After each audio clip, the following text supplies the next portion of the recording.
আজকে আমার ভাই বোনদের সাথে মজার একটা ফিশ কাবাবের রেসিপি শেয়ার করব। অনেক দিন হলো তেমন কোনো রান্নাবান্নার রেসিপি শেয়ার করা হয় না, আর আমি জানি আমার বোনেরা অনেক বেশি পছন্দ করেন আমার রেসিপিস বাই শেজাস মমের সুন্দর সুন্দর শর্টকাট ঘরোয়া রেসিপিগুলো। তো যাই হোক, অনেকদিন যেহেতু রান্নাবান্নার ভ্লগ দেই না, তার মানে এটা না যে বাসায় রান্নাবান্না করা হয় না। বাসায় ঠিকই রান্নাবান্না হয়, কিন্তু ব্যস্ততার কারণে রান্নাবান্নার সময় আসলে ভিডিওটা করা হয় না। যেহেতু ছুটির দিন, আজকের দিনটা একটু অন্যরকম করে প্ল্যান করেছি। সকালে উঠে একটু ভাত ভাজি করে নিচ্ছি। আচ্ছা বলেন তো, ভাত ভাজি কে কে পছন্দ করেন? আমি জানি হয়তো বিদেশের লাইফে অনেকেরই এটা পছন্দ হলেও খাওয়া হয় না, কিন্তু আমরা তবুও চেষ্টা করি মাঝে মাঝেই আমাদের সেই বাঙালিয়ানা টেস্টগুলোকে ধরে রাখতে। আমাদের দুজনের কিন্তু ভাত ভাজিটা অনেক পছন্দ। এদিকে সকালবেলা করে দেখি ডোরবেল বাজছে। আজকে আবারও দুইটা বড় বড় পার্সেল। এই পার্সেলগুলোও কিন্তু এসেছে ইংল্যান্ডের বাইরে থেকে। সিয়ারা টক্সের, মানে যেটা আমাদের ইংল্যান্ডে ক্লদিং বিজনেস, সেটার প্রোডাক্ট এসেছে কিছু। তো প্রোডাক্টগুলো ঘরে রেখে সকালে একটু নাস্তা পানি করে আমি বের হচ্ছি ডক্টরের উদ্দেশ্যে। আমার কণ্ঠ শুনে বুঝতে পারার কথা, লাস্ট কিছুদিন কিন্তু আমি বেশ অসুস্থ। তারপরেও আসলে জব, বিজনেস, সংসারের কাজকর্ম, বাচ্চা কাচ্চা দেখাশোনা, আব্বু আম্মু আছে, তাদেরকেও টেক কেয়ার করা, সবকিছুই কিন্তু সমান তালেই চলে যাচ্ছে।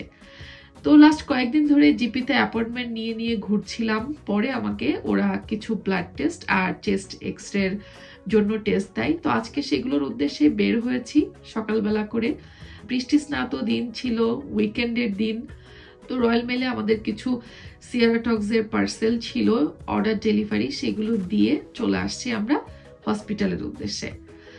নর্মাল যে ব্লাড টেস্টগুলো দেয় সেগুলো কিন্তু জিপি থেকেই করা যায়, বাট আমার সাথে যেহেতু চেস্ট এক্সরেটাও ছিল আর শনি রবিবারে জিপি বন্ধ থাকে, তো ওরা ডিরেক্ট আমাকে এক জায়গাতেই অ্যাপয়েন্টমেন্ট দিয়েছে।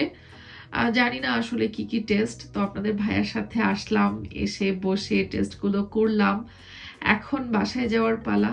আর বেচারা কিন্তু আমার জন্য আসলে অনেক কষ্ট করে। হ্যাঁ,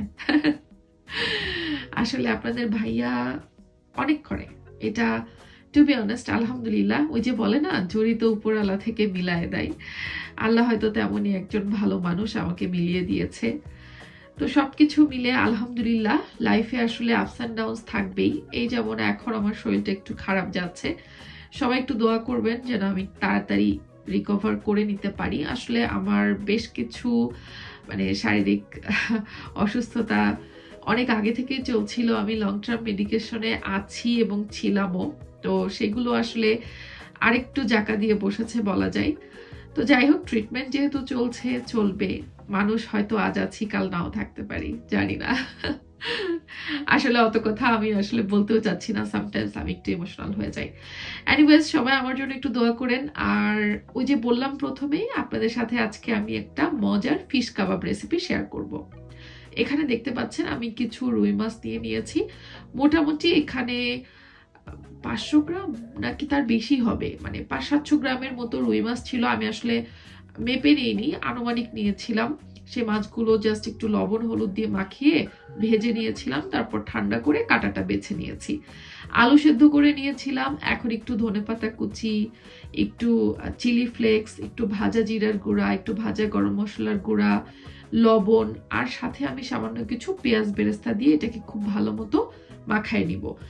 ফিশ কাবাবটা কিন্তু অন্য যে কোনো মাছ দিয়েও করা যাবে, সেক্ষেত্রে ডেফিনেটলি একটুখানি লেবুর রস ব্যবহার করবেন, তাহলে যে মাছ দিয়ে করেন না কেন গন্ধটা কিন্তু থাকে না, টেস্টটাও কিন্তু খুব ভালো আসে। এই কাবাবে আমি কখনোই ব্যবহার করি না কাঁচা পেঁয়াজ, এতে করে আমার কাছে মনে হয় কাবাবটা সংরক্ষণের ক্ষেত্রে একটু প্রবলেম হয়। কাঁচা পেঁয়াজ সংরক্ষণ করলে অত একটা মজা থাকে না, এই জন্য পেঁয়াজ বেরেস্তা আমি ব্যবহার করি। এটা খেতেও বেশি মজা হয়, আর যদি ধরেন এটা আপনি ফ্রোজেন করেন তাহলেও ঠিক থাকে। আর আমার কাছে যেহেতু ফ্রেশ লেবু ছিল না, আমি সংরক্ষিত যেই লেবুর জুস সেটা ব্যবহার করেছি। এবার সবকিছু একসাথে মিক্স করে নিয়ে কাবাবের শেপে করে নিচ্ছি। এটা যে কোনো শেপেই কিন্তু তৈরি করা যাবে। এরপর এটাকে কোটিং করার পালা। আর সাথে ডিমটা ভেঙে নিয়েছি 3-4টা, বা যদি পরবর্তীতে কোটিং এর জন্য আরো লাগে আরো ডিম ভেঙে নিতে হবে। তবে ডাবল কোট করলে হয় কি, যদি ক্রিস্প হয় বাইরের পার্টটা খেতে মজা লাগে। আমারও প্ল্যান আছে আমি এই ব্রেড ক্রাম্বসগুলো দিয়ে এগুলোকে হচ্ছে ডাবল কোট করে নিব। তো এর জন্য ব্রেড ক্রাম্বস বা আপনার ঘরে যদি টোস্ট বিস্কিট থাকে নর্মাল যেটা, সেটাও গুঁড়া করে ব্যবহার করতে পারেন, অথবা ব্রেড ক্রাম্বস কিন্তু এখন বাজারে বিভিন্ন সুপার শপগুলোতে বাংলাদেশেও খুবই অ্যাভেলেবেল, সব জায়গায় কিনতে পাওয়া যায়। তো প্রথমবার এটাকে ডিমে ভালো করে চুবিয়ে নিয়ে তারপরে ব্রেড ক্রাম্বসে দিয়েছি। আর ওই যে বললাম ডাবল কোট করে নিতে হলে আবারও কিন্তু এটাকে ডিমে দিতে হবে এবং আবারও আরেকবার ব্রেড ক্রাম্বসে কোটিং করে নিতে হবে। আর যদি আপনি পারেন তাহলে নর্মাল ফ্রিজে এটাকে 15 থেকে 20 মিনিটের জন্য রেখে একটু সেট করে নেবেন ব্রেড ক্রাম্বসগুলো, দেন এটাকে ভেজে নিলে একদমই ভাঙার সম্ভাবনা থাকবে না, খুলে যাওয়ারও সম্ভাবনা থাকবে না। তো এই তো আমার সবগুলো কোটিং করা হয়ে গেছে। এবার আমি যেহেতু এগুলো তৈরি করছি, এক জায়গায় ওয়ান ডিশ পার্টি ছিল আমাদের, সেখানে পাঠাবো বলে, কিন্তু আনফরচুনেটলি আমার শরীরটা খারাপ হওয়ার কারণে ওয়ান ডিশ পার্টিতে আমরা যেতে পারিনি। কিন্তু আমার কাছে মনে হয়েছে যেহেতু আসলে আগে থেকে প্ল্যান ছিল, সো আমি কিছু না কিছু তৈরি করে পাঠিয়ে দিই। তো আমার শরীরটা খারাপ থাকার পরেও আমার কিন্তু খুব ভালো লাগে নিজের হাতে যদি আমি সবাইকে রান্না করে খাওয়াতে পারি। তো সেই ওয়ান ডিশ পার্টির জন্যই আমি এই ফিশ কাবাবগুলো তৈরি করছি নিজে হাতে এবং সবগুলোকে একসাথে প্যাক করে আমি পাঠিয়ে দিব সেই পার্টির জন্য। যদিও সবাইকে আমি অনেক বেশি মিস করেছি ওই দিন, বাট তারপরেও ভালো লেগেছে যে সবাই আমার এই ফিশ কাবাবগুলো খেয়ে অনেক প্রশংসা করেছে। দূরে বসে হলেও সবার ভালোবাসা পেয়েছি, দোয়া পাচ্ছি অসুস্থতার জন্য যেন তাড়াতাড়ি সুস্থ হয়ে যায়, এটাই অনেক। আসলে বাচ্চা কাচ্চা নিয়ে তারপরে আমি এইগুলো রেডি করে নিজে রেডি হয়ে যাব, শরীরটাও খুব একটা ভালো লাগছিল না এতগুলো রান্না বান্না করার পরে, এই জন্য আর পরে যাওয়া হয়নি। আমি জাস্ট কাবাবগুলো রেডি করে পাঠিয়ে দিয়েছি।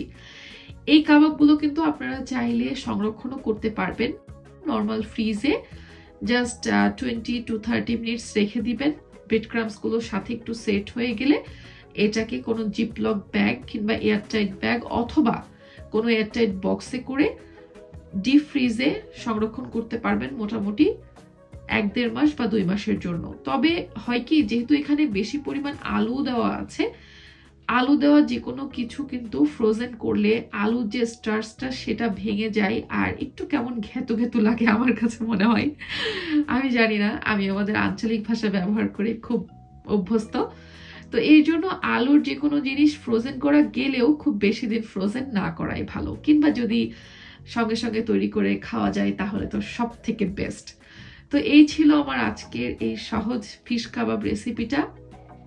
এই ফিশ কাবাবটা কিন্তু আপনারা বড় যে কোনো মাছ দিয়ে করতে পারবেন, যেমন রুই, কাতল বা পাঙাশ, অন্য যে কোনো মাছ, কিংবা ধরেন টুনার যে ক্যান পাওয়া যায়, টুনা ফিশ বা বাছা ফিশ যেগুলো ফ্রোজেন কিনতে পাওয়া যায়, সবকিছু দিয়েই করা যাবে মজার এই ফিশ কাবাবটা। কেমন লাগলো আজকের এই রেসিপিটা অবশ্যই কমেন্ট করে জানাবেন কিন্তু।